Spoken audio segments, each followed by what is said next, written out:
wena awuyithandi wena futhi awuyihloniphi futhi ngiyakujaja wena uzoyilethela izifo wena uzoyilethela izifo engalapheki wahlukana nomuntu wena waba rude wangakukhombisa ukukuthanda wakuhlukumeza wakuchithela nabantu abangayiphethe kahle wakuchithela nabantu wabona abangayithandi wambamba wezibuhlungu waphuma kuye manje ususaba ukuba wedwa uncamena ukuyoba nomuntu ozokuhlukumeza usuzama ukubuyela kuyena futhi lo muntu owakuzisa ubuhlungu njoba kade kuchithela ubelale ngayisebenzisa iprotection manje ucabanga kanjani ukuthi angakuprotecta wena ngoba mhlawumbe naye usengozini ukusengcupheni ukuyirisk yokuthi angathola izifo angagula athathe ukugula kwabanye abantu akukhere kumzimba wakhe ubuyelane naye wena ngenxa yothando uthi uyamthanda kanti cha wena usaba ukuba wedwa abuye azokushiya nesifo azokushiyana nezifo engalapheki aphinda kushiye futhi uzosola abantu uzosola yena yini ukuthi ubuyile noma uzoyisola wena ukuthi wena umncengo ukuthi abuye ngisho sekubonisile ukuthi akarespect kangakanani angikhulumi mina ngabantu enithandana nabo kuphela khuluma nabangani benu abangani benu naba izinto ezinhle kubo abangani benu naba izinto eziright kubo mase bekubonga ngeplate lenhle sebebonga kabuhlungu bahamba bathatha igama lenu bawulisaphaza edakeni banenza embarrassment publicly but still usukukhohliwe lokho labantu bayabukisa ngawezweni usukukhohliwe ukuthi labantu bangcolisa igama lakho ufuna babuye empilweni yakho kodwa bakaze baqale baliclean igama lakho kodwa usuya wabuyisa empilweni yakho uthini ngalabantu ababekulwela bekubonisa labantu ukuthi abakuhloniphi usungamena wena ukulahlekelwa irelationship nabantu ade beme nawe ngenxa yokuthi wena labantu laba senisuka kude nabo usubuyela kubona sikephi isidingo sokubuyela abantu othi wena nisuka kude nabo kodwa niyikude nabo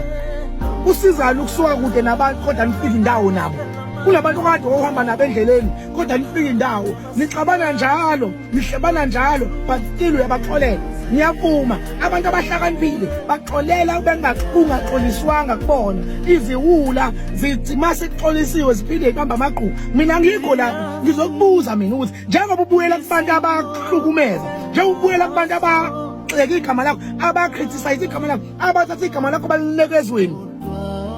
usubuyela kubona wena ngenxa yendlala usubuya kubona wena ngenxa ukuthi usola uthando awusithandi yaba mina ngizokutshela iqiniso yabona abafowethu umuntu ongasithandi one kunomliso ozofika kwena kutshela uyakuthanda ngeke usiyibuza njengoba ethi uyangithanda bangako mabeyingane abakhalayo ngaye emuva ngoba ungayithandi you will fall on the trap but now uyithanda uzoqala uthi woka ngiyamuzwa nomlisi uyangihlula ngamagama ake ngiyochecka la iphuma khona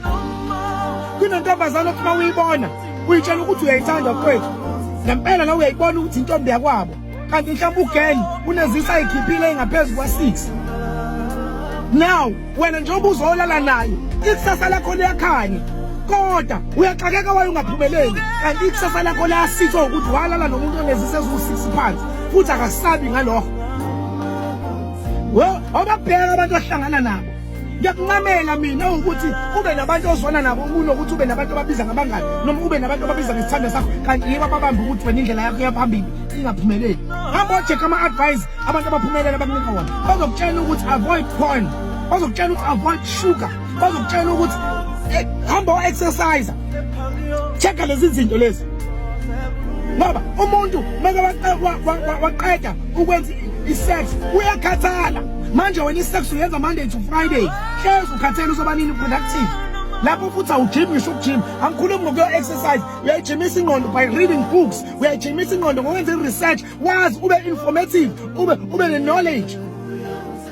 avoid sugar because ushukela uma usungenile emzimbeni kunzima ukuthi ushukela ubreakele down manje nawo umshukela uma usudla kakhulu uyakwenza ukuthi ukhathale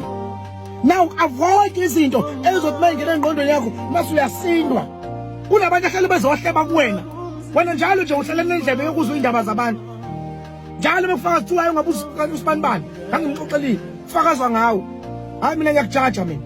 hayi ngiyakujaja mfethu ngiyaxolisa kodwa ngoba ngifuna ushintsho, ngoba uloku uyibuza hayi ngingaphumeleli, ubuyela kubantu abangcolisa igama lakho, basagcwala ukungcola, abangcola bengcolisa igama lakho, ubafuna back wena, abakaze baliclean igama lakho.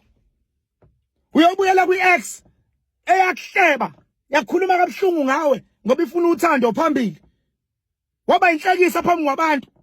usobuyela kuyena. Hayi bafowethu, asithandeni.